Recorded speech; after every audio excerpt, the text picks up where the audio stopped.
Co si omylem dal kam? Do jakýho hrníčku? Ten řetízek jsem dal, omylem dal do jinýho hrníčku. Ten, co si ukrad, si dal, omylem dal do jinýho hrníčku. Já ti vůbec nerozumím, ale no protože já jsem tam slyšel hluk.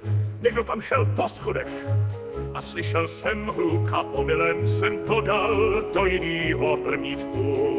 To ti vůbec nerozumím. Ale má, protože já jsem tam slyšel hluk.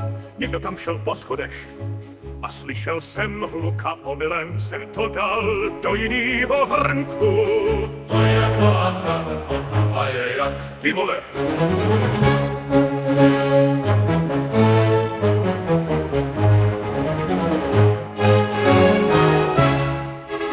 To je jak pohádka od pana Majera, ty vole. a má to pan šéfe, že jsem to omylem dal do jinýho hrníčku.